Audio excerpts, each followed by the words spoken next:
एसो पंचन मोकारो एसो पंचन मोकारो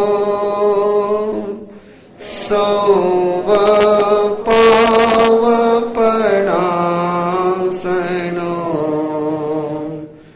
मंगलानं च सौवेसिं पढ़ममवै मंगलम् मंगलानं च सौवेसिं पढ़ममवै मंगलम् नमो चोविसाय तीर्थयरानम् उसभाई महावीर पज्जोसनानम् इनमेव निगन्धम् पावयनम् सच्चम् अनुत्तरम् केवलियम् परिपूर्णम् नैयावय्यम् संशुद्धम् सल्लकतनम् सिद्धिमग्गम् मुक्तिमग्गम् निज्जानमग्गम् निर्वाणमग्गम् अवितहमविसन्धि सौवदुःखपहिनमग्गम् इत्थं ठिया जीवा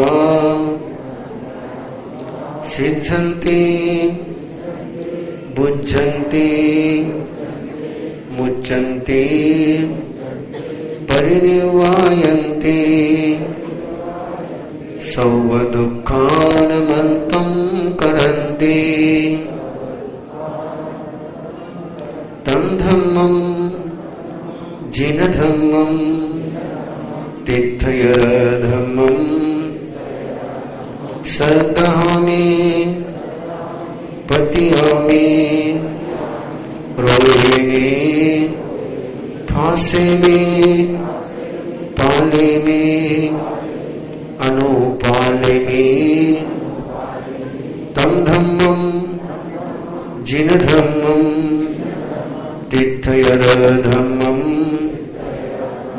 सदहंतो पतियंतो रोयंतो फासंतो पालंतो अनुपालंतो तस्य धम्मस्य किलिपन्नतस्य तीर्थयरोपन्नतस्य अर्हणाय ओठ्योमि हो जनार्दनम् सर्वमङ्गलमयम् सर्वकल्याणमयम् तव प्रसादाय तव प्रसादाय तव प्रसादाय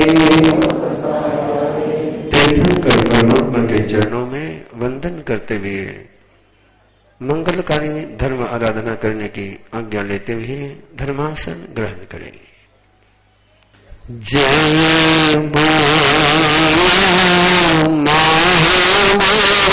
स्वामी की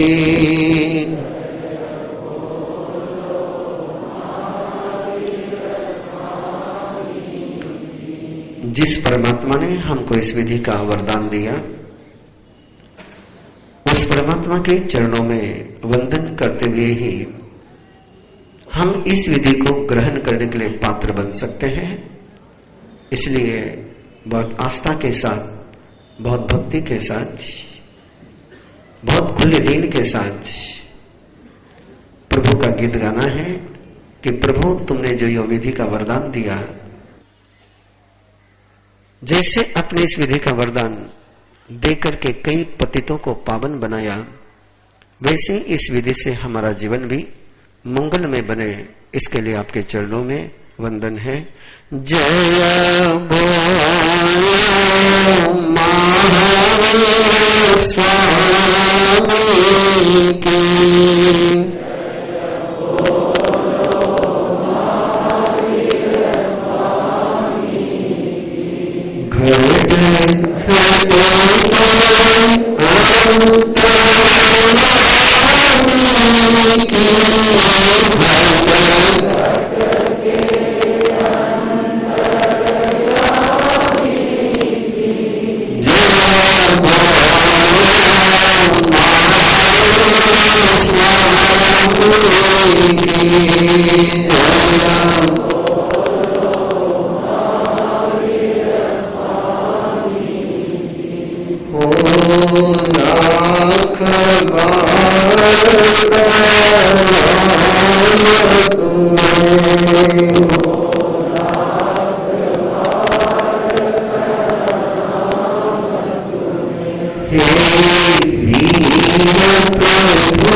पूज्य गुरुदेव के चरणों में कोटेश्वर वंदना। उपस्थित भव्य आत्माओं, अभिनंदन है डिस्कवर योर सेल्फ की इस टीम का, कि जिसने इतना सुंदर अवसर मुझे उपलब्ध करा के दिया कि एक साथ में आप सबके साथ बात कर पाता हूं। वो संकेत, वो संदेश, वो साधना आपके पास पहुंचाने का सौभाग्य मुझे मिला और आपने दिया, इसलिए आपको भी धन्यवाद है। अनूठे हैं परमात्मा प्रभु महावीर। दुख और दुख से मुक्ति सहज कैसी हर व्यक्ति को प्राप्त हो, बिना किसी प्रकार के कर्मकांड के, क्रियाकांड के। धर्म का एक ऐसा स्वरूप जो कल्पना पर नहीं, मान्यता पर नहीं, जीवन के प्रत्यक्ष अनुभव पर आधारित हो। विदाउट कंडीशन जो रिजल्ट दे, बिना शर्त जो परिणाम दे, वो आस्थाशील है, आस्था शून्य है। इसकी भी किसी प्रकार की चर्चा न करते हुए जो कष्ट मुक्ति का मार्ग बताए, ऐसे अनूठे हैं तीर्थंकर परमात्मा। शायद आप लोगों ने बहुत कुछ इसके पहले सुन रखा है कि जीवन में दुख है, जीवन में परेशानी है, और उसके कारणों में अपने पिछले जन्म का पाप है। हम दुखी हैं कि हमने पिछले जन्म में पाप किया है। हम दुखी हैं कि दूसरा हमको दुखी कर रहा है। हम दुखी हैं कि परिस्थिति ही दुखद है। लेकिन जब परमात्मा प्रभु महावीर से पूछा गया है कि दुख का सच में कारण क्या है और दुख मुक्ति का सहज उपाय क्या है। तो परमात्मा ने न कर्म की चर्चा करी, न भाग्य की चर्चा करी, न परिस्थिति की चर्चा करी। परमात्मा ने केवल इतना ही फरमाया है कि हर मनुष्य के जीवन में 6 क्रियाएं अनिवार्य है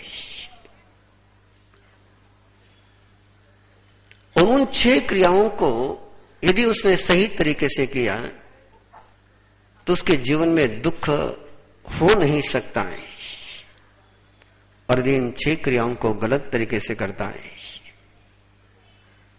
तो चाहे उसके मन में जैसी आस्था हो तो भी दुख होगा ही।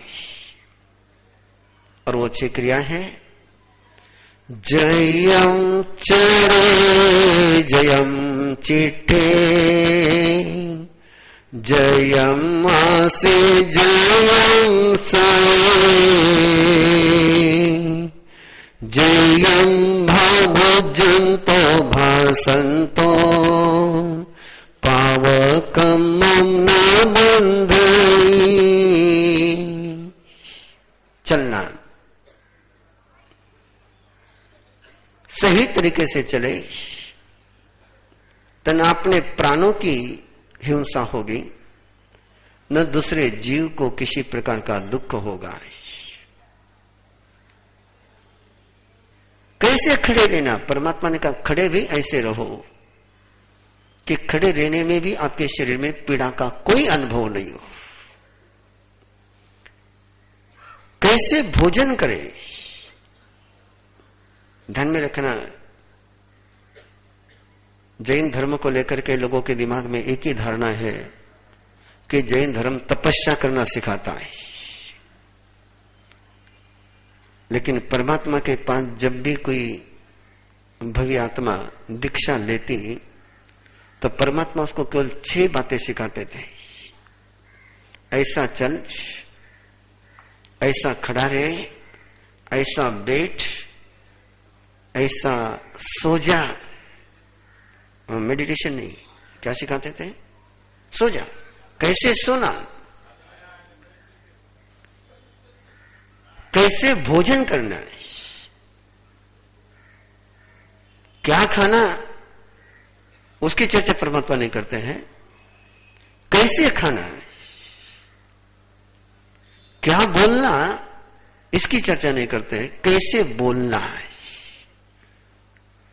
ये 6 क्रियाएं हैं और इन 6 क्रियाओं के माध्यम से ही आपके मेरे हर व्यक्ति के जीवन में दुख भी आ सकता है और सुख भी आ सकता है। ये 6 दरवाजे साधु के जीवन में भी है, गृहस्थ के जीवन में भी है, अज्ञानी के जीवन में भी है और ज्ञानी के जीवन में भी है। इन 6 दरवाजों से किसको आने देना है? यदि इन 6 दरवाजों से जीवन में दुख आया तो आप चाहे नौकार मंत्र की माला गिनते रहो, उस दुख को आप झेलना ही पड़ेगा। और इन 6 क्रियाएं, और बिल्कुल इन 6 क्रियाओं के बिना आप कुछ भी नहीं कर सकते। चलना तो होगा ही, बैठना भी होगा, खड़े भी रहना होगा, सोना भी होगा और भोजन भी करना होगा, बोलना भी होगा। बिना खाए रह सकते हैं लेकिन बिना सोए नहीं रह सकते। मैं बहुत बार बहुत गौरव से कहता हूं कि कैसे वो तीर्थंकर परमात्मा है कि जो सोने की विधि सिखाते हैं कि ऐसा सो जाए, और यदि नींद सही हो गई तो दिन सही हो गया है। एक साथ कंटिन्यू अपना टाइम मैक्सिमम यदि किसी क्रिया में जाता है तो नींद में जाता है। 6 घंटे का समय ना खाने में जाता है, ना बोलने में जाता है, ना खड़े रहने में जाता है। 6 घंटे का समय कंटिन्यू, मिनिमम कह रहा हूं, 8 घंटे सोने वाले भी होंगे। शायद खाते समय तो आप बाकी क्रियाएं भी करते होंगे, बोलते भी होंगे, सुनते भी होंगे, देखते भी होंगे, लेकिन सोते समय तो बाकी सारी क्रियाओं से अलविदा कर करके ही आप सो सकते हैं। कोई दूसरी एक्टिविटी नहीं है। और उस एक्टिविटी को यदि सही तरीके से संभाल लिया तो 6 घंटे की कितनी बड़ी उपलब्धि हो सकती है। बैठे बैठे ध्यान करना हो तो 2 मोर्चों पर लड़ना पड़ता है। दिन में बैठ करके ध्यान करना हो तो 2 मोर्चों पर लड़ना पड़ता है।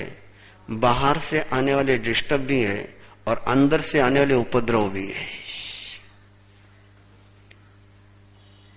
कोई शब्द भी कान पर आ सकता है, कोई दृश्य भी देख सकता है, कोई गर्मी ठंडी का अनुभव भी हो सकता है, बहुत कुछ हो सकता है। बाहर से भी आ सकता है और अंदर से तो अविराम अपने फैक्ट्री का प्रोडक्शन चालू ही है। अब एक साथ 2 मोर्चों को संभालने के बजाय यदि आप नींद की तरफ देखो तो नींद ने तो आपका 12 काम कर दिया है कि नींद में बाहर से कुछ डिस्टर्ब नहीं है, आपको सुनाई नहीं देता है, सोने के बाद सुनाई नहीं देता है, और टेम्परेचर क्या है वो भी पता नहीं चलता है। आंख तो क्लोज है ही है, मुंह भी बंद है, घ्राणेन्द्रिय भी काम नहीं कर रही, केवल श्वासोच्छ्वास की प्रक्रिया चल रही है। यानी 5 ही आपकी ऑर्गन्स, 5 ही आपकी इंद्रियां बाहर से कुछ भी कचरा नहीं ले रही है। और दिन में भी आप ध्यान करना चाहोगे तो बाहर से सारा कचरा कितनी ही रोकने की कोशिश करो, आप रोक नहीं पाओगे। और ऐसे समय में वो 6 घंटे का जो सोने का समय है, मैक्सिमम टाइम, वो कहीं ध्यान में बीत गया तो क्या आनंद की अनुभूति होगी। इसलिए जयम सये का अर्थ है कि तन सो जाए, मन सो जाए और अंदर की आत्मा जागरूक रह जाए। तन को सोना ही चाहिए, मन को सोना ही चाहिए, इंद्रियों को सोना ही चाहिए। और जब ये सोएंगे तो आत्मा को जागने की बहुत बड़ी उपलब्धि हो सकती है। इसलिए परमात्मा सोने की विधि सिखाते हैं और वो विधि आपको सीखनी है आज, लेकिन प्रैक्टिकली यहां मत करना सोने का है। हाँ, यहां सीख लेना और प्रैक्टिकल है घर जाकर के करना है। ट्रेनिंग पूरी यहां दे दूंगा। और जितना भी विवेचन आएगा इस शिविर की दूसरी जो बात आपके सामने है, इसमें आपको कोई उपदेश नहीं दिया जाएगा, कोई उपदेश नहीं है, कोई पचकान नहीं है। 2 बातों से बिल्कुल टेंशन लेस हो जाएंगे, क्योंकि आपको बोर करने वाला कोई सब्जेक्ट है तो उपदेश है, और आपको परेशान करने वाला कोई सब्जेक्ट है तो पचकान है। तो इन दोनों ही बातों से आप फ्री हो जाइए। मैंने कोई पचकान आपको देने नहीं है और मैंने आपको उपदेश भी देना नहीं है। मैंने आपको ये नहीं कहना है कि गुस्सा मत करो, नहीं कहना है। मैंने आपसे ये भी नहीं कहना कि आप अहंकार मत करो। मैंने आपसे ये भी नहीं कहना कि झगड़ा मत करो। मैंने आपसे ये भी नहीं कहना कि झूठ मत बोलो। मैंने नहीं कहना कुछ भी नहीं कहना मैंने आपसे। लेकिन मैंने एक ऐसी टेक्निक जरूर आपको सिखा देनी है कि आप गुस्सा करना चाहो तो भी गुस्सा नहीं कर सको। वो टेक्निक मैंने सिखा देनी है। आप लड़ना चाहो तो भी लड़ नहीं सको, वो टेक्निक मैंने सिखा देनी। लड़ने के लिए मैंने मना नहीं करनी आपको, गुस्सा करने के लिए मैं मना नहीं करने, केवल टेक्निक सिखानी। इसलिए मैं ये ट्रेनिंग शिविर है, लेक्चर शिविर नहीं है। और इसलिए यदि केवल सुनने के लिए आए होंगे तो गलत जगह पर आ गए हो। और प्रैक्टिकल करने के मूड में आए होंगे तो सही जगह पर आए हो। चाहे जिस मूड में आए हो, लेकिन एक पक्का तय कर लेना कि यहां बैठने के बाद श्रोता नहीं रहना है, केवल सुनने वाला नहीं रहना है, ट्रेनर और ट्रेनिंग लेनी ही लेनी है। जयम भुंजे, कैसे भोजन करे, कैसे बोले, क्या विधि है बोलने की कि अपनी बात सामने वाले के पास पहुंच जाए। जो हम उसको कहना चाहते हैं वही उसके पास पहुंचे, जो हम नहीं कहना चाहते हैं वही ना पहुंचे। कैसे बोले ऐसे? इन 6 बातों की विधि आपने एक साथ सीखनी है।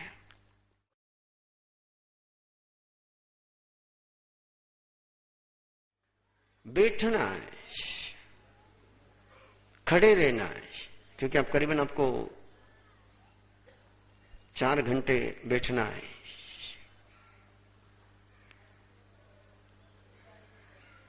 और शायद 4 घंटे में कितनी बार आपके पांव बैठे बैठे चलेंगे, ये काउंट भी करने के लिए कह दो तो माला कम पड़ जाएगी। आप तो बैठे रहेंगे लेकिन आपके पांव नीचे ऊपर होते रहेंगे। और जब भी आप पांव नीचे ऊपर करते हैं, क्यों करते हैं? कि कहीं ना कहीं दुख हो रहा है, कहीं ना कहीं अनइजीनेस आया है, कहीं ना कहीं बैठने में परेशानी हो रही है, कहीं कंबर दुख रही है, कहीं पांव सो रहा है। क्यों? केवल बैठने का सही तरीका फॉलो नहीं किया, इसलिए वो पीड़ा हो रही है। और सही तरीके से यदि बैठ गए तो 8 घंटे भी आपको आसन हिलाने की आवश्यकता महसूस नहीं होगी। इसलिए बाकी बात करने के पहले बैठने का ही तरीका आप फॉलो कर लेंगे, यही का यही। और बिल्कुल सिंपल तरीका है, डिटेल में अभी नहीं जा रहा हूं, केवल सिंपल तरीका है। बैठने के बाद अपने बॉडी का सारा वेट, सारा बोझ आप कहां दे रहे हैं? यदि आप पांवों पर वजन देते हैं तो पांव शिकायत करेंगे। बैठने के बाद आपके पांव आपके बॉडी के वजन को झेलने के लिए समर्थ नहीं है। बैठने के बाद आपका पूरे शरीर का वजन यदि कोई झेल सकता है तो केवल कंबर। इसलिए ना सीधा बैठने के लिए कह रहा हो, न पद्मासन लगाने के लिए कह रहा हो, केवल एक ही काम करिए कि अपने बॉडी का पूरा वेट अपने कंबर पर ले आइए। और जैसे आप कंबर पर वेट लेकर के आएंगे, आप न टेढ़े हो सकते हैं, न मेढ़े हो सकते हैं, न पांव आपके शिकायत करेंगे। बिल्कुल आराम से, चाहे जिस पांव आपके चाहे जिस मुद्रा में हो, केवल एक काम करिए आप कि बैठते समय अपना सारा वजन कहां रखना है? कंबर पर। और जैसे आपका वजन कंबर पर आएगा, पांव सारे फ्री हो जाएंगे। और यदि पांव फ्री हो गए, उन पर कोई बोझ नहीं रहा, तो वो आपको तकलीफ नहीं देंगे। आप उनको तकलीफ देंगे तो वो आपको तकलीफ देंगे। आपने उनको तकलीफ नहीं दी तो वो भी आपको तकलीफ देने वाले नहीं। दिव्य मुद्रा में, समता की मुद्रा में सामयिक की साधना के लिए साधक को बैठना होता है। और बैठते समय जब मुद्रा में, आसन में संतुलन नहीं होता है तो अस्वस्थता, पेन, वेदना होती है, जिसके कारण से आसन चलित होता है। अपने शरीर की जो संरचना है उस संरचना को ध्यान में रखते हुए आप आसन लगाए। दोनों घुटनों के वहां पर दोनों पंजे फिट हो सकते हैं। पहले दाएं पांव का पंजा, उसका अंगूठा अपने दाहिने घुटने के अंतर्भाग में लगा ले। पूरा पंजा आपकी जांघ के अंदर भाग में रहेगा, ऊपर नहीं।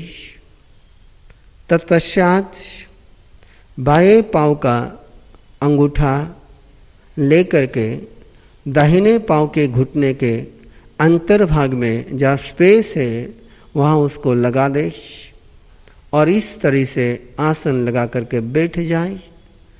दोनों ही घुटनों का जमीन से अंतर समांतर रहेगा।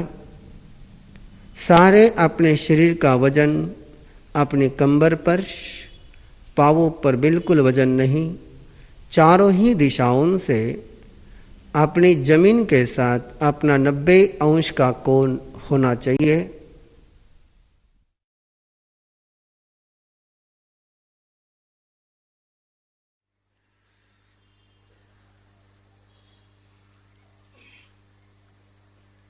किसी भी मेडिकल की दुकान पर चले जाइए और उसको पूछिए कि सबसे ज्यादा कौन सी दवा बिकती है। किसी भी मेडिकल स्टोर पर जाकर के पूछिए कि रोज सबसे ज्यादा कौन सी दवा बिकती है, तो उत्तर में 2 ही नाम आएंगे, एक पेन किलर और एक स्लीपिंग पिल्स।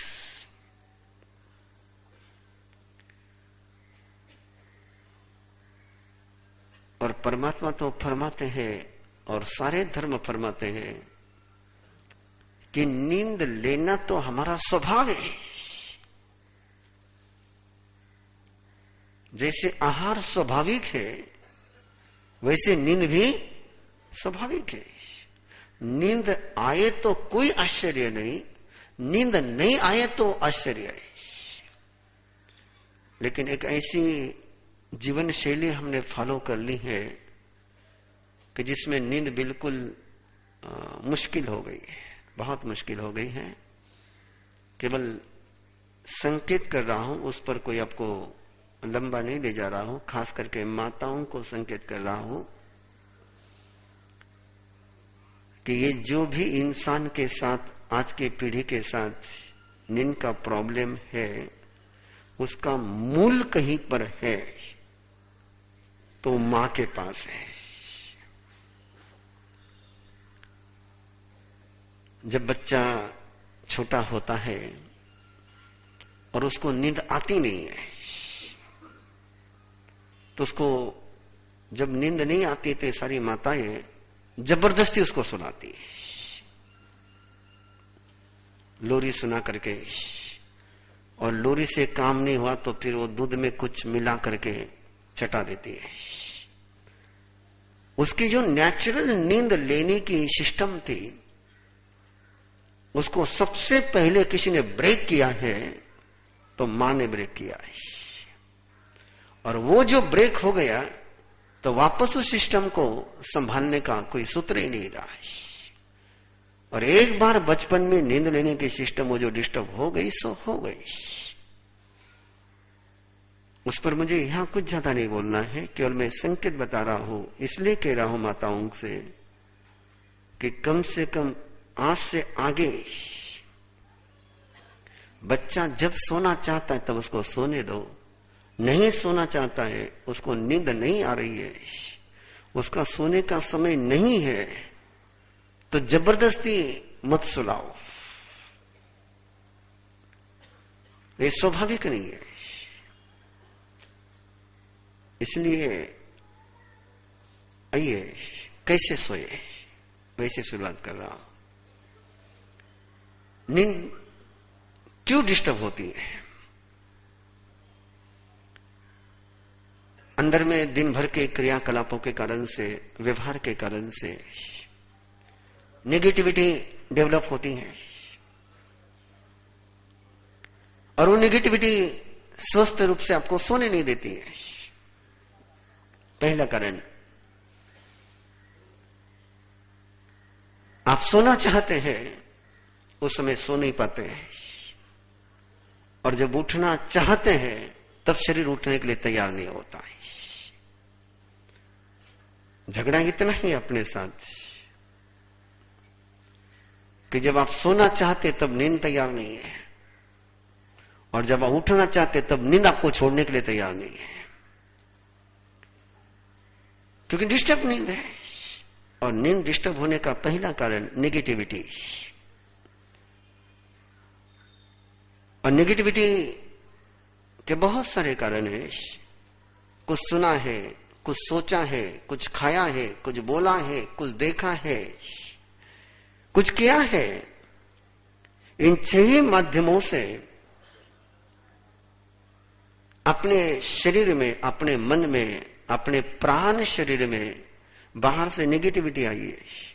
और जब तक उस नेगेटिविटी को आप वाश नहीं करते, आप समाप्त नहीं करते हैं, तब तक सोना मुश्किल है। इन्फेक्शन होने के बाद सिर पर पानी की पट्टी, कोलन वाटर की पट्टी रख करके थोड़ी देर के लिए आप टेम्परेचर कंट्रोल कर सकते हो, लेकिन बीमारी दूर नहीं हो सकती जब तक कि इन्फेक्शन का इलाज न हो। और इन्फेक्शन का इलाज यदि करना हो, नेगेटिविटी का यदि बेसिक इलाज करना हो, तो बहुत सिंपल तरीके परमात्मा ने बताए हैं कि वंदना, आराध्य को वंदना करनी, तीर्थंकर परमात्मा को वंदना करनी, कि सर्वश्रेष्ठतम कोई सत्ता कल्याणकारी है, मंगलकारी है, डिवाइन पावर के साथ पूरे विश्व में जिसका कोई ऊर्जा का प्रवाह है, एनी टाइम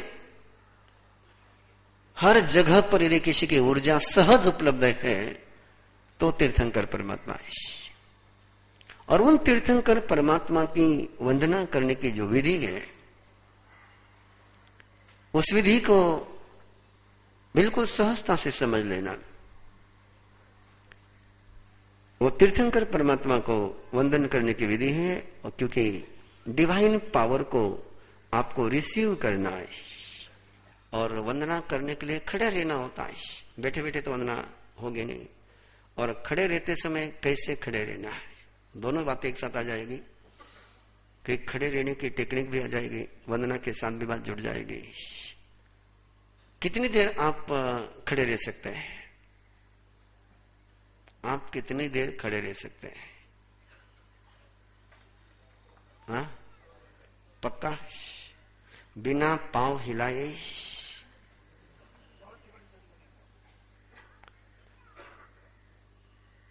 वन मिनट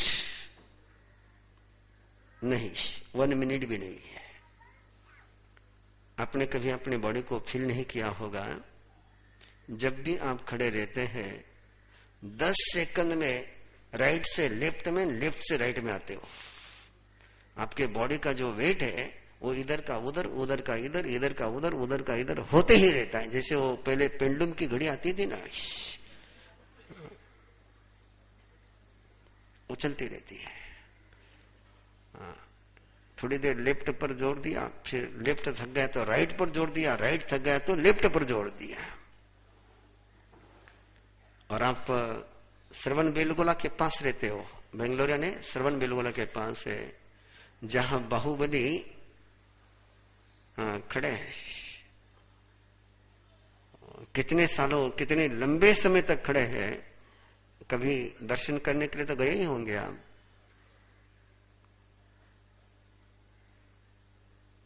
दर्शन करते हैं आप कि देखते हो?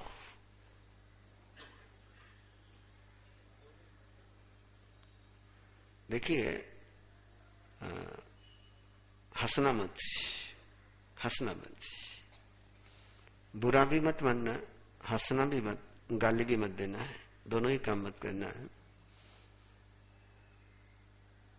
गधा भी देखता है, गधा भी सुनता है, गधा भी देखता है, गधा भी सुनता है, गधा भी खाता है, कि 5 ही ऑर्गन्स उसके पास है, 5 ही ऑर्गन उसके पास है। वो देखता है लेकिन समझता नहीं है। वो सुनता है लेकिन समझता नहीं है। वो खाता है लेकिन परखता नहीं है। और जो भी देख करके समझे नहीं वो गधा है। जो भी सुन करके समझे नहीं वो गधा है। गधे में और आदमी में इतना ही अंतर है कि वो केवल देखता है और आदमी देख करके समझता है। गधा केवल सुनता है, अपने से लंबे कान है उसके, लेकिन वो समझता नहीं है। दुनिया में 4 पक्के गधों ने कोई नुकसान नहीं किया है।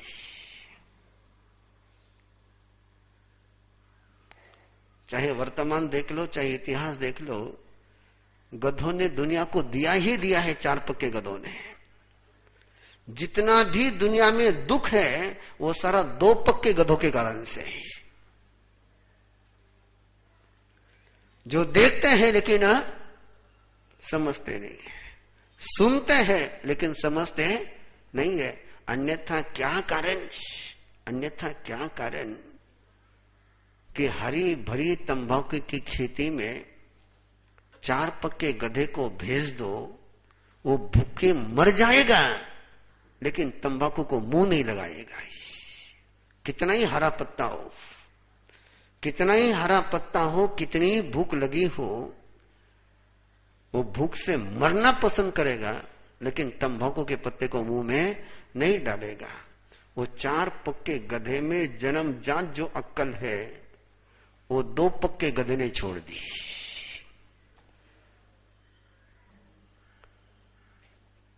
सब ऑल मेडिकल साइंस चिक करके कह रहा है कि टोबैको कैंसर का रीजन है, इसको चबाना स्वास्थ्य के लिए हानिकारक है। पढ़ते हैं, देखते हैं, समझते हैं।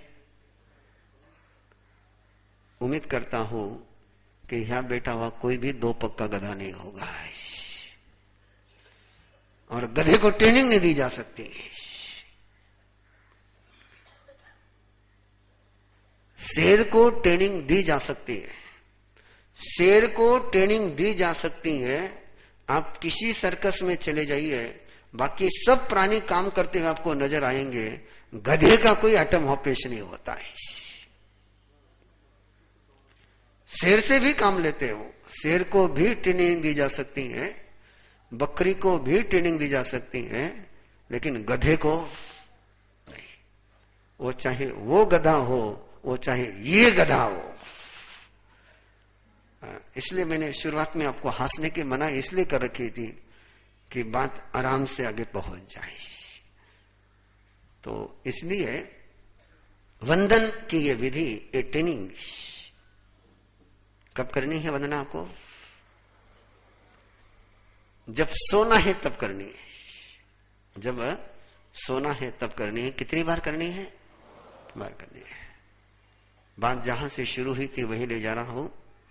बाहुबली के दर्शन को जरूर गए हैं, लेकिन कभी आपने देखा है क्या कि उनके पांव किस स्थिति में है?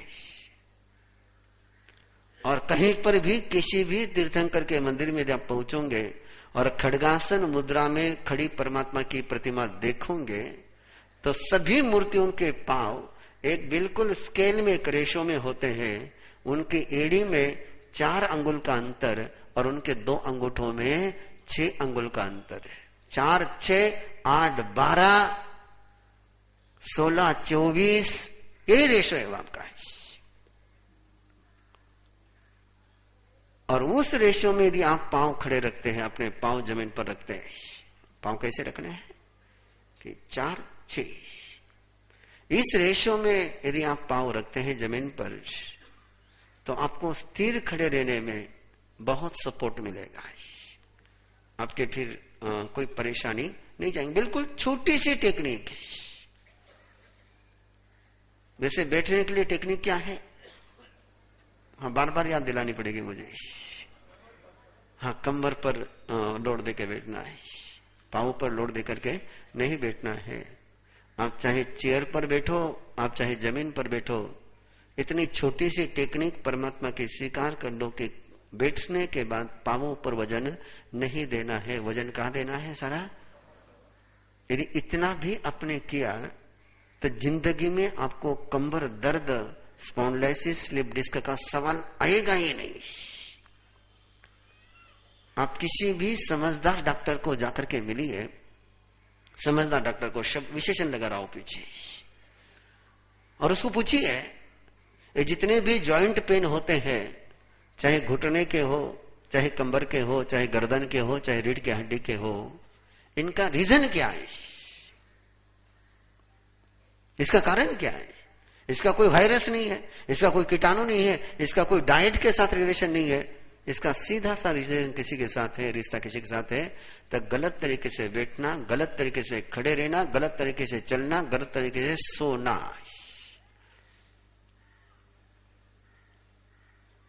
सारंगपानी, पुणे में डॉक्टर है, डॉक्टर सारंगपानी,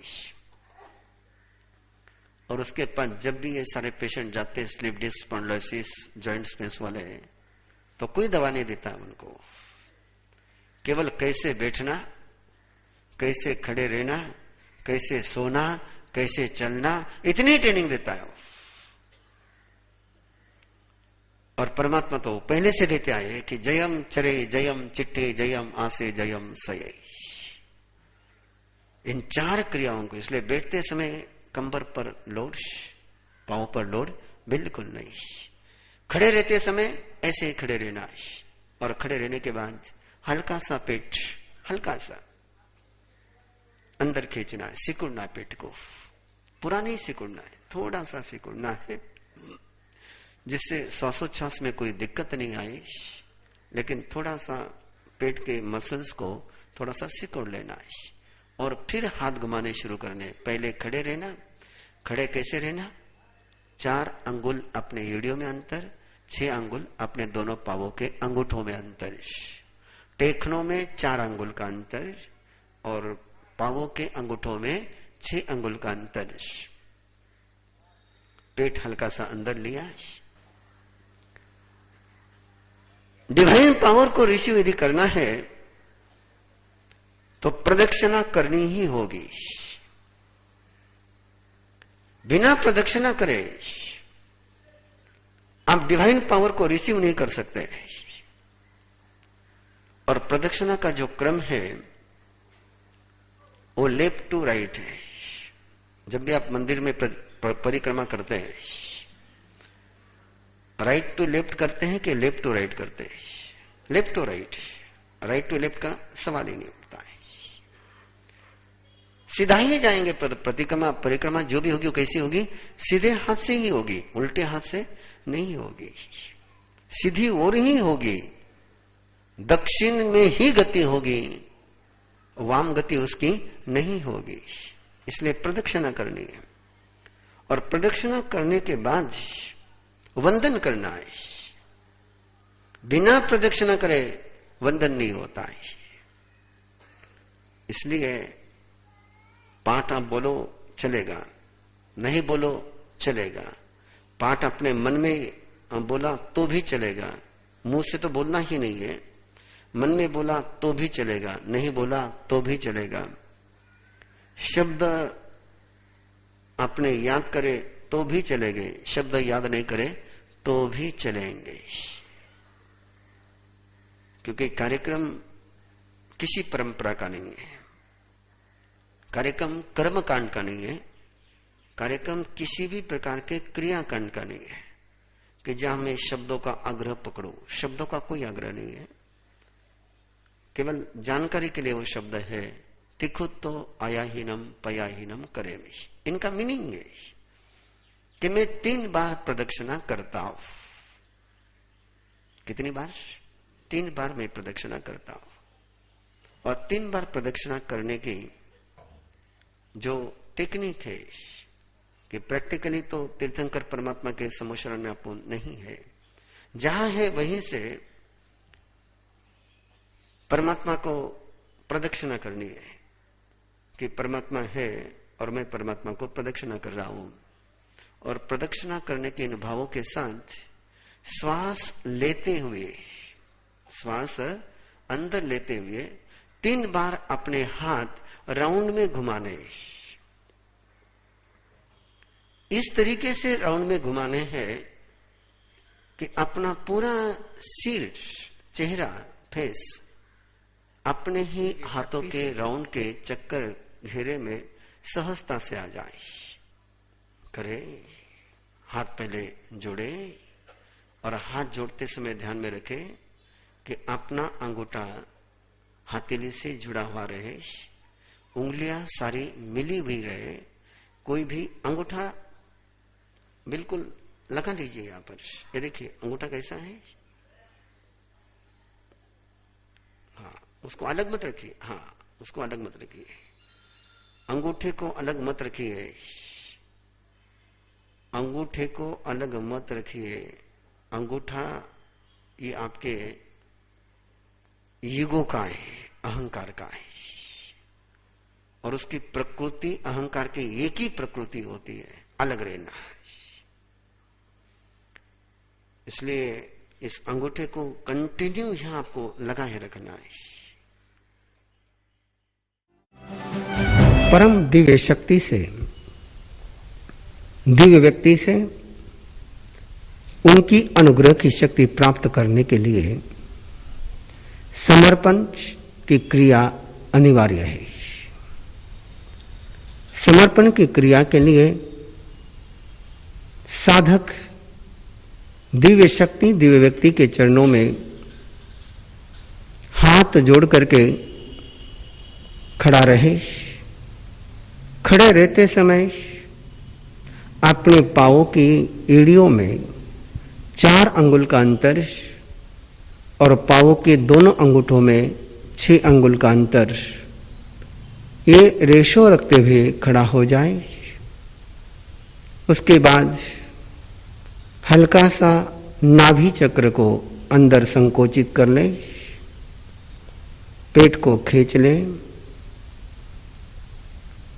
तत्पश्चात श्वास लेते हुए, पूरक करते हुए दोनों हाथों को प्रदक्षिणा की मुद्रा में घुमाना है।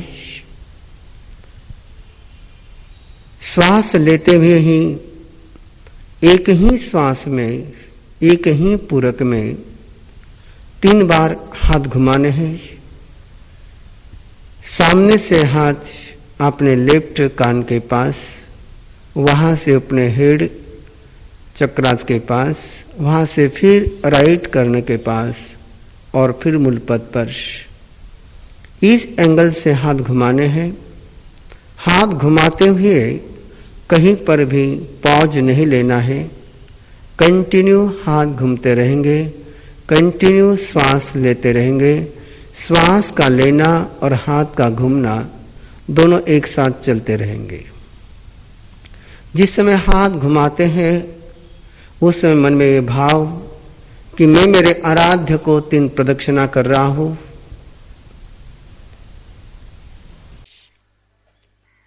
तीन बातों की मिस्टेक हो सकती है, उन तीनों को पहले से ध्यान में रख लेना कि हाथ घूमने के साथ अपना चेहरा भी घूम जाता है, तो चेहरे को नहीं घूमने देना है।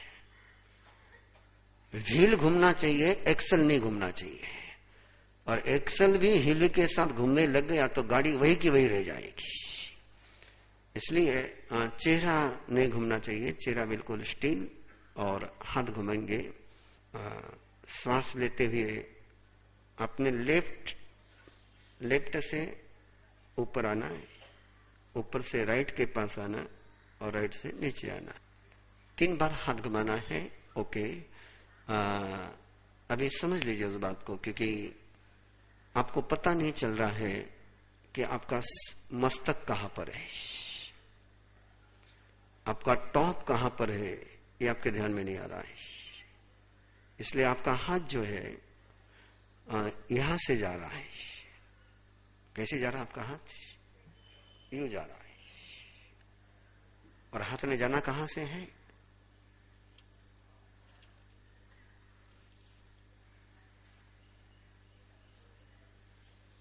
ऐसे जाना है हाथ नहीं। करें practice. Left to right, left to right, बंधु लेफ्ट टू राइट।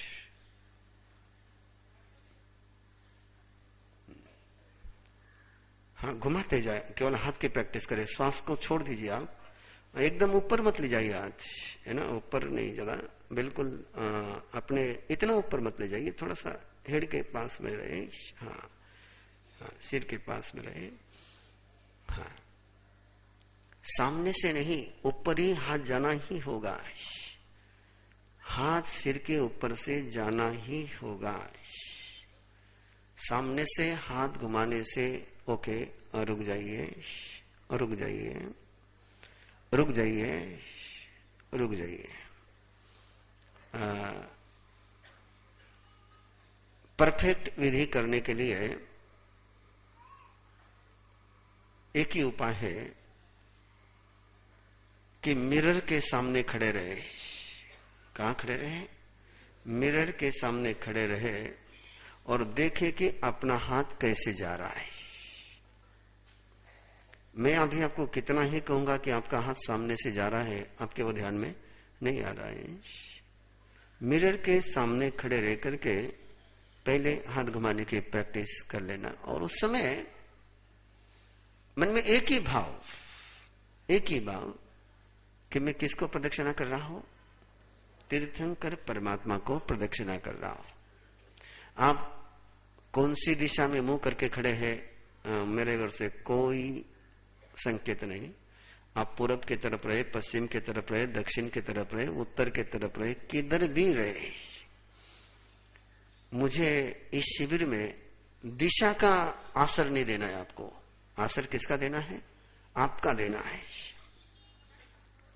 दिशा का इंपॉर्टेंस मैं इस शिविर में नहीं सिखाता हूं। आप महत्वपूर्ण हो, आपकी क्रिया महत्वपूर्ण है, आपका अस्तित्व महत्वपूर्ण है। आप चाहे जिस दिशा को मंगल बना सकते हो, आप चाहे जिस दिशा को दंगल में बदल सकते हो।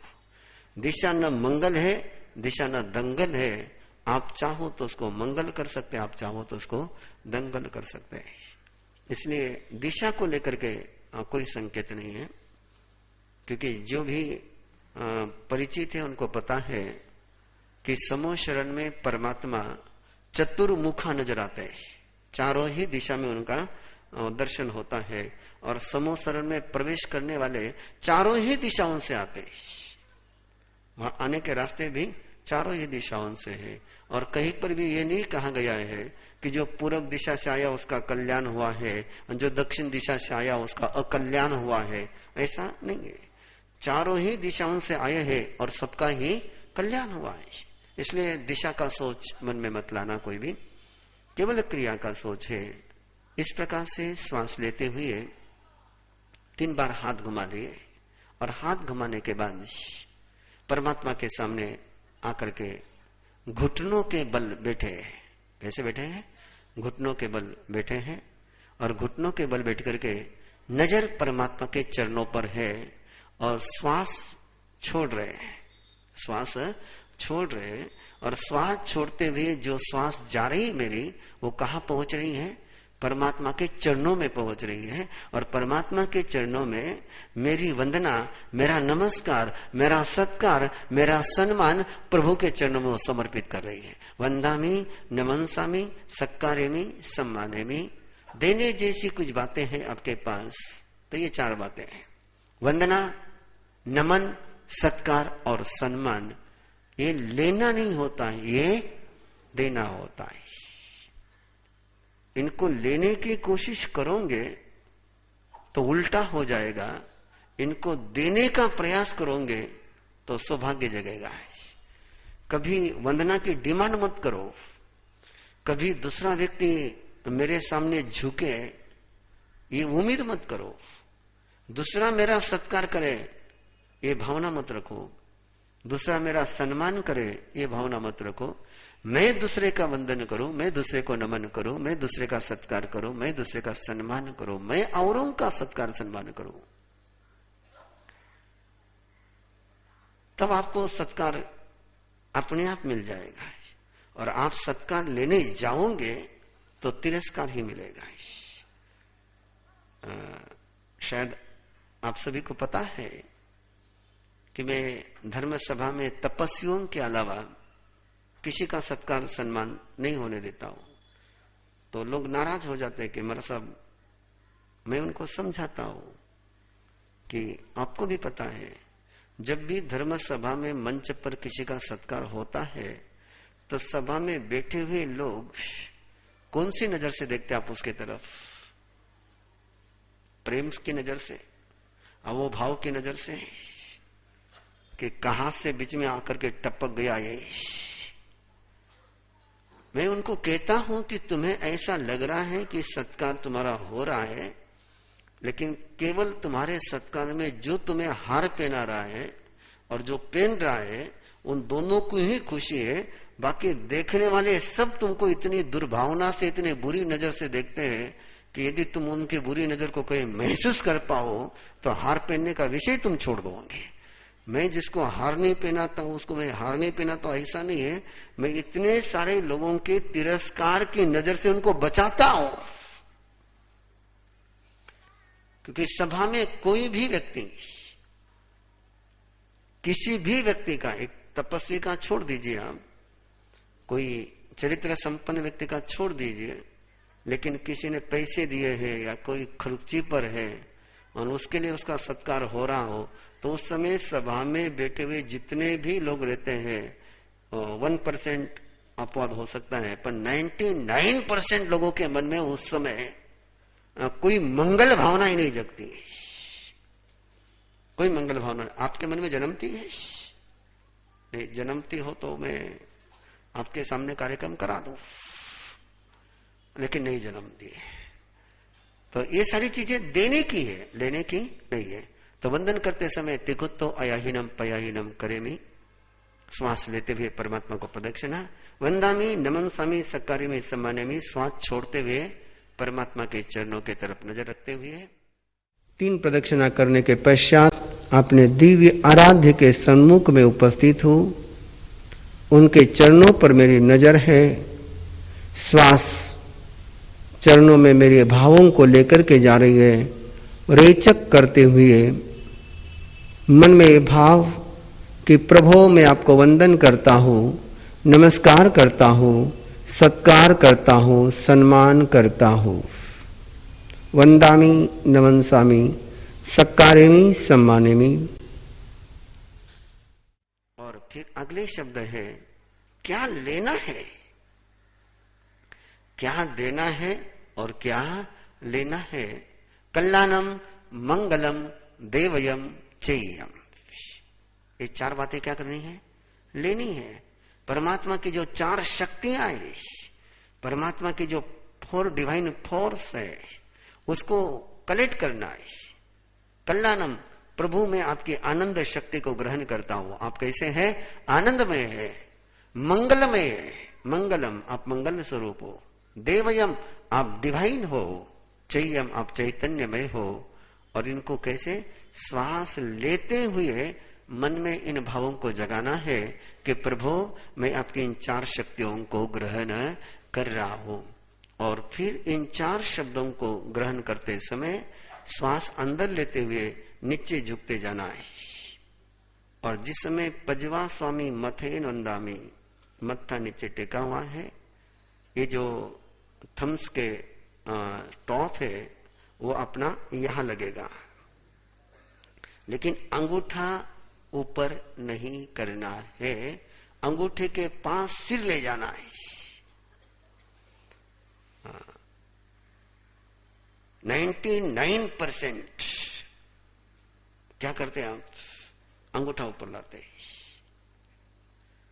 और अंगूठा ऊपर लाने का इतना ही मीनिंग है कि मैं वंदना करते समय भी अपने अहंकार को छोड़ने के लिए तैयार नहीं है। जब भी ये ऐसा रहेगा, आपका ईगो का सेंटर ही एक्टिव होना है। ईगो का सेंटर शांत नहीं होना है। और ये भी आप ऐसा रखते हैं, आप ईगो नहीं कर पाएंगे। मैंने आपको कहा शुरुआत में कि मैंने आपको 55 कोई नहीं देने हैं। उपदेश कोई नहीं देना है, लेकिन बिना वो टेक्निक मैंने आपको सिखानी कि मिस्टेक हो ही नहीं। और उसका सूत्र ये है। और जब नीचे मत्था टेका हुआ है तो श्वास अंदर रोकी हुई है। ऐसी वंदना आपको सोने के पहले 9 बार करनी है। कितनी बार करनी है? 9 बार करनी है। उसके बाद श्वास लेते हुए नीचे झुकते जाना है। मन में कल्याणम आनंद स्वरूप हो परमात्मा, मंगलम मंगल स्वरूप हो परमात्मा, देवयम दिव्य स्वरूप हो परमात्मा, चैयम परम चैतन्यमय हो परमात्मा। आपके इन 4 शक्तियों को मैं ग्रहण करता हूं, आपके अनुग्रह शक्ति को मैं ग्रहण करता हूं। श्वास लेते हुए नीचे झुकते जाना है। जिस समय नीचे झुकते हैं, कोहनी घुटनों को लग करके जमीन पर, हाथ जमीन पर, मस्तक भ्रूमध्य अपने हाथ के अंगूठों के दोनों सिरे जो है भ्रूमध्य को टच करते हुए रहेंगे। अंगूठा ऊपर नहीं उठेगा, अंगूठा हथेली को टच ही रहेगा, ऊपर नहीं उठेगा। और इस मुद्रा में अंतर कुंभक करते हुए, जब तक अंतर कुंभक है तब तक इस मुद्रा में रहना है। और जिस समय रेचक करना हो उस समय उठने की मुद्रा, उठने की क्रिया प्रारंभ करनी है। ध्यान रहे, बैठते समय भी और उठते समय भी हाथ का सहारा नहीं लेना है। हाथ जो नमस्कार की मुद्रा में, प्रणाम की मुद्रा में, समर्पण की मुद्रा में जुड़े हुए हैं, हाथ वैसे ही रहेंगे। पहले खड़े रहना। खड़े कैसे रहना? 4 अंगुल अपने एड़ियों में अंतर, 6 अंगुल अपने दोनों पावों के अंगूठों में अंतर, टेखनों में 4 अंगुल का अंतर और पावों के अंगूठों में 6 अंगुल का अंतर। पेट हल्का सा अंदर लिया और फिर श्वास लेते हुए 3 बार हाथ घुमाना। मन में एक भावना कि मैं परमात्मा की प्रदक्षिणा कर रहा हूं, मैं परमात्मा के समोशरण में हूं और परमात्मा को मैं प्रदक्षिणा कर रहा हूं। और 3 बार प्रदक्षिणा होने के बाद श्वास छोड़ते हुए, घुटनों के बल बैठते हुए, परमात्मा के चरण पर नजर रखते हुए वंदामि नमनसामि सक्कारेमि सम्मानेमि। फिर श्वास लेते हुए धीमे झुकते हुए जाना है। झटके में जाना नहीं है, झटका नहीं करना, बिल्कुल स्लोली जाना है।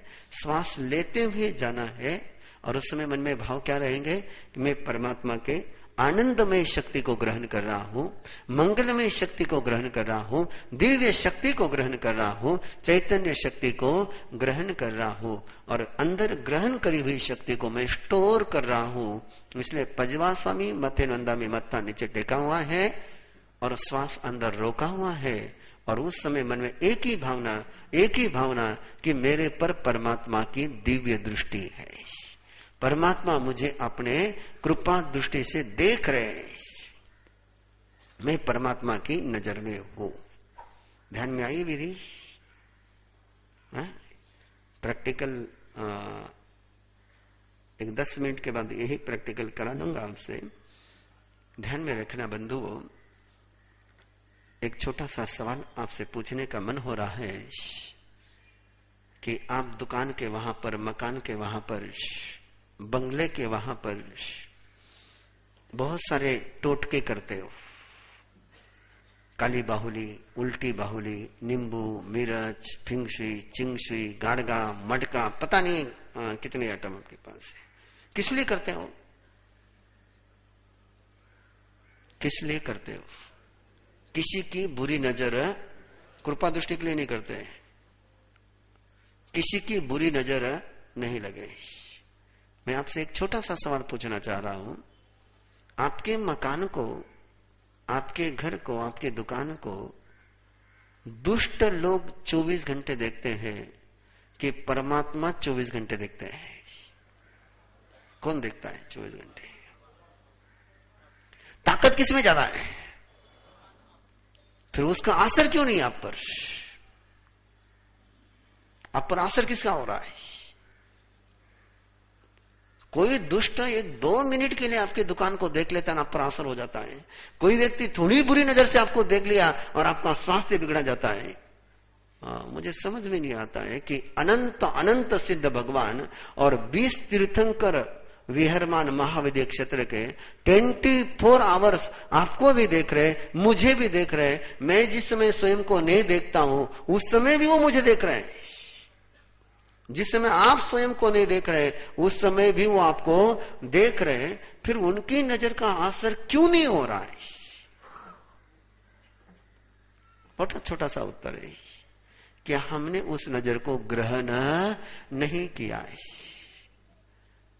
टीवी के स्क्रीन पर वही चैनल नजर आएगा जो स्टेशन आपने लगाया है तो सारे ही वहां पर, सभी की रिले वहां पर है, लेकिन दिखेगा क्या? जो स्टेशन आपने लगाया है। अपने जिंदगी के स्क्रीन पर जो चैनल आप लगाओगे वही नजर आएगा।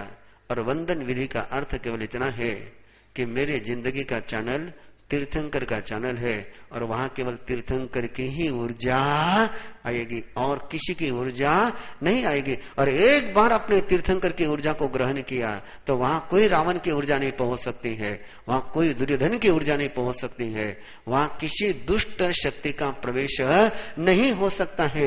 एक बार तो चंड कौशिक बन करके, एक बार तो भी चंड कौशिक बन करके परमात्मा की नजर को ग्रहण करो। अरे चंड कौशिक ने परमात्मा की नजर को ग्रहण किया तो वापस वो गुस्सा कर ही नहीं सका। कितने मिनट में चंड कौशिक का गुस्सा छूटा? चंड कौशिक ने गुस्सा छोड़ना चाहा था क्या? चंड कौशिक का प्रसंग तो सबको पता है। चंड कौशिक ने कभी कल्पना करी थी क्या कि मैं गुस्सा छोड़ूंगा? चंड कौशिक ने गुस्सा छोड़ने के लिए प्रयत्न किया क्या? नहीं। न गुस्सा उसने छोड़ना चाहा, न गुस्सा छोड़ने के लिए उसने प्रयास किया, न प्रभु आए तो प्रभु का स्वागत किया, प्रभु का विरोध किया। इस सबके बावजूद उसके न चाहते हुए भी उसका गुस्सा चला गया। और हम छोड़ना चाहते हैं और जाता नहीं। क्यों? कि जैसे ही चंड कौशिक ने 3 बार डंक मारने के बाद परमात्मा की नजर के चेहरे की तरफ देखा और जैसे देखा उसने परमात्मा की तरफ तो परमात्मा की उस दृष्टि को ग्रहण किया। और जैसे ग्रहण किया चंड कौशिक रह ही नहीं सका। वंदन विधि का केवल इतना सा मीनिंग है, वंदन विधि का केवल इतना सा प्रयोजन है कि आपके जीवन में तीर्थंकर ऊर्जा का प्रवेश हो जाए, तीर्थंकर का करंट आपके जीवन में आ जाए। आपके मन वचन काया में यदि कोई शक्ति का प्रवाह आना चाहिए तो किसका आना चाहिए? तीर्थंकर का। और उसके लिए वंदन विधि सोते समय कितनी बार करनी है? 8 बार भी मत करना है। और बनिया हो, जितना ज्यादा करेंगे उतना ज्यादा लाभ होगा। 9 की जगह 11 मत करना है, 12 मत करना है। 9 के आगे बढ़ना हो तो सीधा 18 पर जाना है। 10, 11, 12, 13, 14, 15, 16, 17 तक रुकना ही नहीं। फिर 9 के आगे बढ़े तो कहां? और 18 के आगे जाना तो कहां? हाँ, जहां तक बढ़ना है बढ़ते चले जाना है। किसके? 9 के रेशो में जितना बढ़ना उतना बढ़ना। लेकिन 9 करोगे तो भी बहुत हो जाएगा, बहुत हो जाएगा। 9 बार वंदन कर लिया और वंदन करने के बाद बैठ गए। वंदन करने के बाद बैठ गए। कैसे बैठना? बस इतना ही ध्यान में रखो। कमर पर वजन देकर के बैठना। और चलते चलते टिप्स दे रहा हूं क्योंकि कुछ स्टूडेंट भी यहां पर है, कुछ स्टडी करने वाले भी हैं और उनकी एक समस्या होती है कि पढ़ने के लिए बैठने के बाद 5 मिनट में उठने का मन होता है। सिटिंग टिकती नहीं है। सिंपल सूत्र है, जब बैठना हो, श्वास अंदर लेते हुए बैठने की तैयारी करो और अंदर का श्वास अंदर रोक करके आसन जमा लो। अंदर का आसन, अंदर की श्वास अंदर लेकर के उसको अंदर रोको और फिर आसन जमाओ। आसन हिलने का सवाल ही नहीं है। जब तक आप छोड़ना नहीं चाहोगे, आसन छूटने वाला नहीं है। और कोई जकड़न नहीं आएगी, कोई पकड़न नहीं आएगी, कोई पांव सोएगा नहीं, कुछ नहीं होगा, कुछ नहीं होगा। सूत्र कितना सा है, कैसे बैठना है? श्वास अंदर लेते हुए बैठने की तैयारी करनी और अंदर का श्वास अंदर रोक करके आसन लगा लेना है। बस इतना सा करिए और बैठे हैं। और बैठने के बाद ब्रीदिंग चालू है, श्वास आ रहा है, श्वास जा रहा है, श्वास आ रहा है, श्वास जा रहा है। उस श्वास को महसूस करिए, अपने ब्रीदिंग को फील करिए। और ब्रीदिंग को फील करते समय अपने पूरे बॉडी को फील करिए, पूरे शरीर को महसूस करिए। केवल ऊर्जा का ग्रहण नाक से ही नहीं हो रहा है, अपने पूरे शरीर से ऊर्जा का ग्रहण हो रहा है। और जब ऊर्जा का ग्रहण होता है तो शरीर विकसित होता है, फैलता है। और जब ऊर्जा छोड़ते हैं तब शरीर सिकुड़ता है।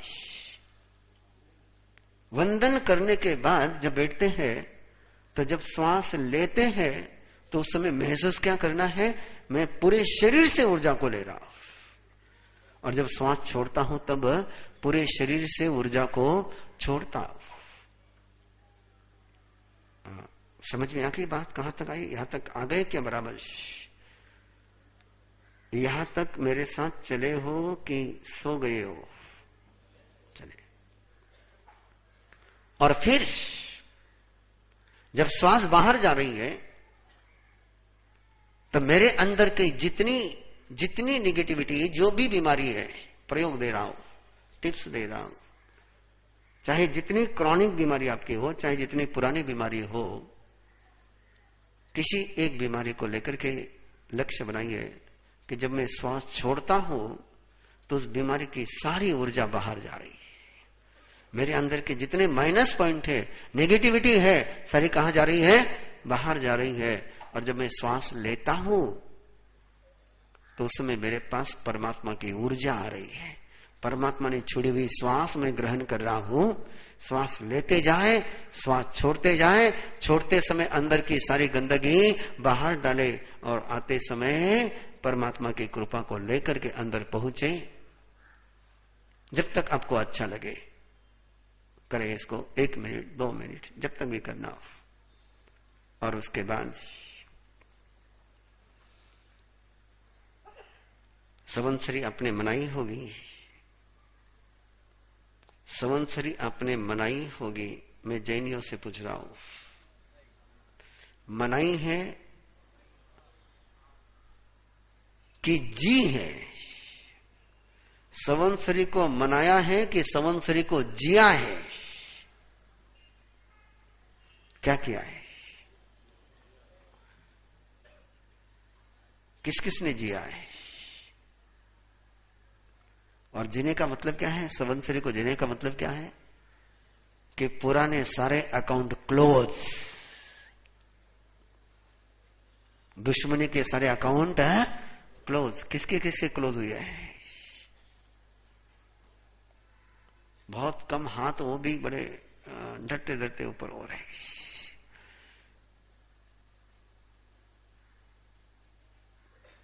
मैं वापस नहीं बोल रहा हूं, लेकिन जरूर ध्यान में रखना, जो सुनता है लेकिन समझता है, जो खाता है लेकिन रस नहीं लेता है ना, जो चलता है लेकिन मंजिल पर नहीं पहुंचता है। गधे की अपनी कोई मंजिल होती है क्या? वो सारा चलता भी है तो किसी के लिए चलता है, दूसरे का बोझ ढोता है। महावीर के बेटे हो, महावीर के बेटे हो। महावीर का शासन चिन्ह शेर है, महावीर का शासन चिन्ह शेर है। शेर किसी का बोझ नहीं ढोता है। कुली बन करके जिंदगी में मत जीवो, शेर बन करके जीवो। भारवाही बन करके मत जीवो, भार मुक्त जीवो। किस लिए बोझ ढोते हो? आइए, सोने की बात चल रही सारी अपनी। वंदना हो गई, श्वास के साथ ऊर्जा का लेना हुआ, ऊर्जा का गंदगी का छोड़ना हुआ। 3 बार हाथ घुमाते समय एक ही श्वास में हाथ लेते हुए घुमाने हैं, और शायद सबसे ज्यादा दिक्कत आपको उसी में जाएगी। और उसका कारण है कि आप श्वास बहुत छोटा सा लेते हैं, पूरा श्वास नहीं लेते हैं। इतना छोटा सा सांस लेते हैं कि न उदर पटल हिलता है, न आपके फेफड़े पूरे वर्किंग में आते हैं। इसलिए श्वास लेते समय लंबा श्वास लीजिए और धीमे धीमे लीजिए। जितने स्लोली आप श्वास लोगे उतना वो आपके लिए अच्छा रहेगा। श्वास लेने की जो हमारी यहां की परंपरा है, क्योंकि कुछ बातें आपके प्रचलन से अलग है, कि जब भी आपने किसी ने योगासन सीखा होगा तो योगासन में नीचे झुकते हुए श्वास छोड़ने के लिए कहते हैं, और यहां पर आपको नीचे झुकते हुए श्वास लेने के लिए कहा गया है। और नीचे झुके हुए पोजीशन में आपको श्वास रोकने के लिए कहा गया है। किसी भी योगासन में यह मेथड नहीं होती है, वहां तो मेथड एक ही होती है कि नीचे झुक रहे तो श्वास छोड़ते चले जाओ। लेकिन यहां यही प्रक्रिया करनी है आपको। उसका कारण है कि इसका सवाल तुम्हारे केवल ब्रीदिंग के साथ नहीं है, 10 प्राणों के साथ है। और जिसमें कल्याणम मंगलम देवयम चाहिए माता है, जिसमें आप झुक रहे हो, उस समय आप परमात्मा से इसको ग्रहण कर रहे हो। और ग्रहण करते समय यदि आपने श्वास छोड़ी है तो ग्रहण की प्रक्रिया होनी नहीं है। श्वास रोकने के लिए कहा गया उस पोजीशन में, उसका भी करते समय आपको बिल्कुल आराम से फील हो जाएगा कि उसके क्या रिजल्ट है। कि पूरे शरीर में जहां भी आपके ऊर्जा के प्रवाह रुके हुए ब्लॉकेज है, ध्यान में रखना, मैं बाय बर्थ हार्ट पेशेंट हूं। मेरी पल्स इनरेगुलर है।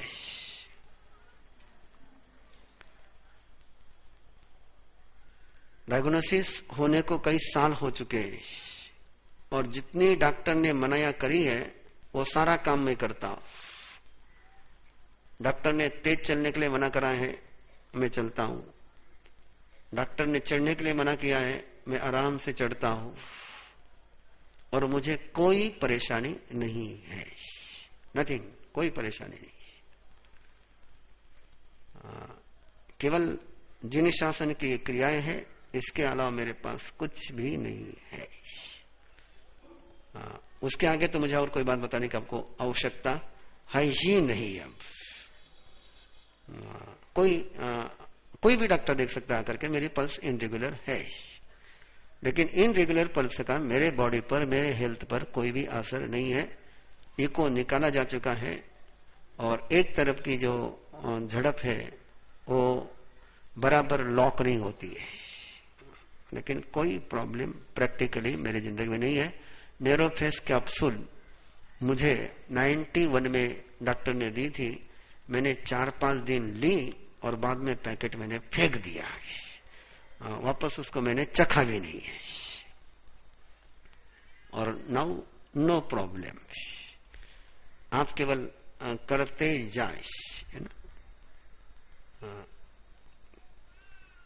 किसी भी बात को किसी किताब में खोजने जाना ही मत, क्योंकि जो जो प्रक्रिया आपको बताई जा रही है वो किसी किताब में आपको मिलनी भी नहीं है। इसलिए किताब में खोजने जाना मत। लंबे प्रयोग करने के बाद यहां पहुंचे हैं, तो उनको आप आराम से अपनाते चले जाएं। दिन सूत्र में 29वें अध्याय में वंदनायनम भन्ते जीवे किम जनई, वंदना करने के कारण से जीवन में क्या प्राप्त होता है, वंदन की क्रिया करने के कारण से जीवन में क्या प्राप्त होता है, इस प्रश्न का समाधान देते हुए परमात्मा ने फरमाया कि नीच गोत्रम खवेई उच्च गोत्रम निबंधई, नीच गोत्र का क्षय होता है और उच्च गोत्र का बंद होता है। नीच गोत्र मीन्स ऑल नेगेटिविटी, जितनी जीवन में प्रॉब्लम करने वाली वो एनर्जी है इनर बॉडी में, जिसके कारण से प्रॉब्लम सारे क्रिएट होते हैं, उस सारे प्रॉब्लम क्रिएट करने वाले एनर्जी को समाप्त कर करके सॉल्यूशन देने वाली एनर्जी को डेवलप करने का सामर्थ्य यदि किसी में है तो वंदन विधि में। सेकंड उसका रिजल्ट बताते हुए कहा गया अपरिहयम च सौभाग्य फलम, अप्रतिहत सौभाग्य की प्राप्ति होती है। जिस सफलता को चोट नहीं पहुंच सकती है, खरोच नहीं लग सकती है, ऐसी सफलता, ऐसा सुख, ऐसा सौभाग्य वंदना करने के कारण से प्राप्त होता है। अन्ना फलम च निवतई, आज्ञा की, ऑर्डर की, कमांड की जो रिजल्ट है वो जिंदगी में प्राप्त होते हैं। और चौथा जो परिणाम दिया गया वो तो इतना शिखर परिणाम है कि दाहिना भावम च जनयी, दाक्षिण्य भाव की शक्ति आती है। और दाक्षिण्य भाव का मीनिंग है कि परिस्थिति चाहे नेगेटिव रहे, परिस्थिति चाहे पॉजिटिव रहे, वंदन करने वाला नेगेटिव का भी उपयोग कर लेता है और पॉजिटिव का भी उपयोग करने का सामर्थ्य उसके पास आता है। वो दोस्तों से भी सहयोग ले लेता है और दुश्मनों से भी सहयोग लेता है। ये सामर्थ्य, ये एनर्जी, ये विजन, ये एटीट्यूड यदि किसी से अननोइंगली डेवलप होता है, विदाउट ट्रेनिंग डेवलप होता है, तो किससे होता है? वंदन विधि से होता है। चाहे अनुकूलता रहे तो अनुकूलता से भी वो शक्ति लेकर आगे बढ़ता है, और प्रतिकूलता आई तो भी आगे बढ़ता है। रोडों को भी सीढ़ी बनाने का सामर्थ्य यदि किसी में आता है तो किसी में आता है? वंदन विधि करने वाले में आता है। अब इसके अलावा क्या प्रॉब्लम आपकी जिंदगी में है मुझे बताइए। यदि आपको ऐसी एनर्जी, ऐसा सामर्थ्य प्राप्त हो गया कि आप कांटों का भी उपयोग कर सके, तो कहां आपको असफलता मिलने वाली है? जो रोकता है आपको, जो आपका विरोध करता है, उसी के आधार पर यदि आप मंजिल पर पहुंचने की कला सीख जाओ तो चाहिए क्या है? तो ये सारा सामर्थ्य किससे प्राप्त होता है? वंदन विधि से प्राप्त होता है। और केवल एक ही लॉजिक, केवल एक ही सूत्र, केवल एक ही नियम लेकर के चलिए। पॉकेट पर लिखा है कि क्रोसिन की गोली है और आपने उसको लिया है और रिजल्ट नहीं मिला है, तो आप क्या समझोगे? गोली नकली है, ओरिजिनल है नहीं है। मेरा सूत्र केवल इतना ही है, परमात्मा की वंदना करी, परमात्मा की विधि से वंदना करी और रिजल्ट नहीं मिला, इसका मतलब वंदना की विधि में गड़बड़ है। रिजल्ट मिलना ही मिलना है, नो इमोशन, इमोशन की कोई कंडीशन नहीं है। विधि शब्द है, भावना शब्द नहीं है। क्या शब्द है? विधि। विधि मीन्स प्रोसेस, मेथड, टेक्निक। आप करते चले जाए। इसलिए मैंने कहा कि आपकी श्रद्धा हो तो भी रिजल्ट मिलेंगे, श्रद्धा नहीं हो तब भी रिजल्ट मिलेंगे। मिथ्यात्व को भी देवलोक में पहुंचने का अधिकार देने वाला जैन धर्म है कि मिथ्यात्व भी यदि विधि पूर्वक आराधना करे, बिना श्रद्धा के, बिना ज्ञान के, बिना अनुभव के भी आराधना करे तो स्वर्ग में जाता है, मोक्ष में नहीं, लेकिन स्वर्ग में तो जाएगा ही जाएगा। ऐसा जन शासन आपको मिला है और उसकी विधि का आप उपयोग करें। वंदन विधि पूरी डिटेल में आपके पास आ चुकी है और इस सारे पूरे कोर्स में सबसे महत्वपूर्ण कोई है तो क्या है? वंदन विधि। बाकी जितने भी प्रयोग है वो तो केवल सपोर्ट करने के लिए है। वंदन विधि और वंदन विधि के बाद अशुभ लिया है, शुभ छोड़ा है, शुभ लिया है, अशुभ छोड़ा है, नेगेटिव एनर्जी को बाहर निकाला है, पॉजिटिव एनर्जी को ग्रहण किया है। और आइए शिखर चरण पर चल रहे हैं, मैत्री भावना की आराधना विधि।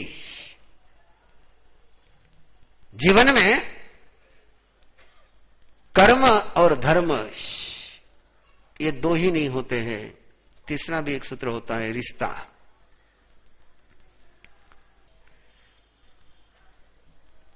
जीवन में रिश्ते बहुत बड़ी भूमिका निभाते हैं।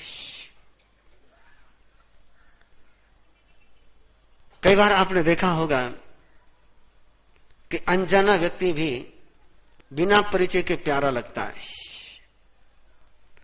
और कई बार आपने यह भी महसूस किया होगा कि जिसको आप बहुत अच्छी तरह से जानते हैं उससे भी डर लगता है। कई बार आपने देखा होगा कि छोटा सा बच्चा किसी अनजाने आदमी के पास भी आराम से चला जाता है, और कोई फैमिली का मेंबर यदि उसको लेने की कोशिश करता है तो रोने लग जाता है, और उस समय वो व्यक्ति कहता है कि मेरे हाथ को क्या कांटे लगे क्या? हाथ को तो कांटे नहीं है, लेकिन रिलेशन काटे के। वस्तु और व्यक्ति के साथ केवल वस्तु, केवल व्यक्ति ही नहीं, केवल व्यक्ति ही नहीं, केवल प्राणी ही नहीं, पदार्थ के साथ भी, पदार्थ के साथ भी, मटेरियल के साथ भी यदि हमारा किसी भी प्रकार का नेगेटिव रिलेशन है तो अच्छा व्यक्ति और अच्छा पदार्थ भी हमारे जीवन में जहर का ही काम करेगा। और किसी व्यक्ति और किसी वस्तु के साथ यदि हमारा श्रद्धा का संबंध है, मैत्री का संबंध है, तो वस्तु जहर की होने के बावजूद भी काम वो अमृत का कर जाएगी। कोई साधना, कोई मंत्र बिना मैत्री भावना के साधना के सिद्ध नहीं होती है। सबसे पहले किसी की आराधना करने का परमात्मा का विधान है तो किसका है? मैत्री भावना का है। आप लोगों को पता ही होगा सुन करके कि झगड़े को 1 साल के अंदर निपटाया नहीं, वैर भाव को 1 साल के अंदर निपटाया नहीं, 1 साल के अंदर के दुश्मनी को दोस्ती में बदला नहीं, तो जिन शासन में परमात्मा प्रभु महावीर फरमाते हैं कि ऐसे व्यक्ति को कोई धर्म आराधना करने का अधिकार नहीं है। सालों साल झगड़ने चलाने वाले व्यक्ति को कोई नवकार मंत्र की आराधना करने का अधिकार परमात्मा के शासन में नहीं है, कि वो समकित ही नहीं है, उसकी समकित चले गई है। इसलिए हमारे यहां संवत्सरी की क्षमापना को सर्वोच्च मूल्य है, और क्षमापना का केवल इतना ही अर्थ होता है, मैत्री भावना का केवल इतना ही अर्थ होता है कि मेरे जिंदगी में जिसको भी आना होगा दोस्त बन करके ही आना होगा, मेरे जिंदगी में कोई दुश्मन बन करके एंट्री नहीं कर सकता है। मैंने दुश्मनी का दरवाजा बंद कर दिया है, दोस्ती का ही दरवाजा खुला है। जिसको आना है वो तो आएगा ही, आएगा ही। लेकिन यदि मेरा दुश्मनी का दरवाजा बंद है तो कौन से दरवाजे से आएगा? उसको दोस्ती के ही दरवाजे से आना पड़ेगा। वो चाहे न चाहे तो भी उसको मेरे जिंदगी में दोस्त की ही भूमिका निभानी पड़ेगी। अभी हमें आपके पर्युषण पर्व पूर्ण हुए हैं और पर्युषण पर्व में अपने अंतगढ़ सूत्र की आराधना करी है। गजकुमाल का पन्ना आप लोगों ने प्रेम से आस्था से सुना है कि जिस सोमिल ब्राह्मण ने उसके सिर पर धधकते हुए अंगारे रखे थे, उसको भगवान अरिष्ट नेमि ने कहा कि श्री कृष्ण तो उस पर गुस्सा मत कर। उस व्यक्ति ने गजकुमाल को सहायता दी है। धधकते हुए अंगारे रखने वाले व्यक्ति से भी आपको सहायता मिल सकती है यदि आपने मैत्री भावना को सिद्ध कर लिया है तो। और फूल भी आपकी जिंदगी में कांटे बन सकते हैं यदि आपने मैत्री भावना की साधना नहीं की हो तो। इसलिए सोने के पूर्व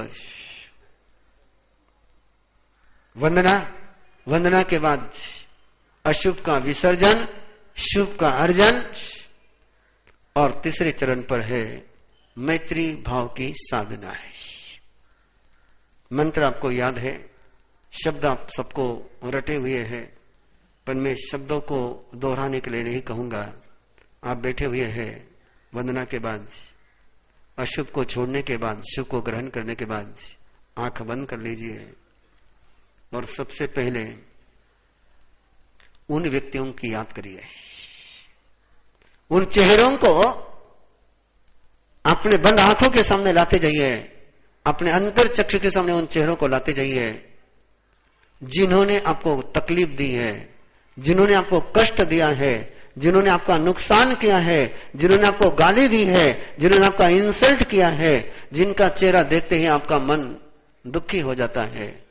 उन चेहरों को याद करिए, उन चेहरों को याद करिए और मन ही मन कहिए, खामे में सवे जीवा, खामे में सवे जीवा, खामे में सवे जीवा।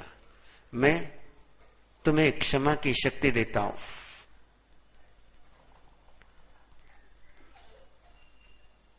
मेरी क्षमा की ऊर्जा मैं तुम्हें प्रदान करता हूं। श्वास छोड़ते हुए श्वास बाहर जा रही है और बाहर जाते हुए श्वास आपकी क्षमा की ऊर्जा किनके पास ले जा रही है? उनके पास ले जाइए। चेहरा याद करना कंपलसरी है। फेस टेलीपैथी में एड्रेस का काम करता है। जैसा जो फेस आपके आंखों के सामने आएगा, आपके सारे वाइब्रेशन वही पहुंचेंगे। इसलिए फेस याद करना कंपलसरी है। श्वास छोड़ते हुए बोलना नहीं है, मन में भाव रखने हैं कि मैं तुम्हें क्षमा की शक्ति दे रहा हूं।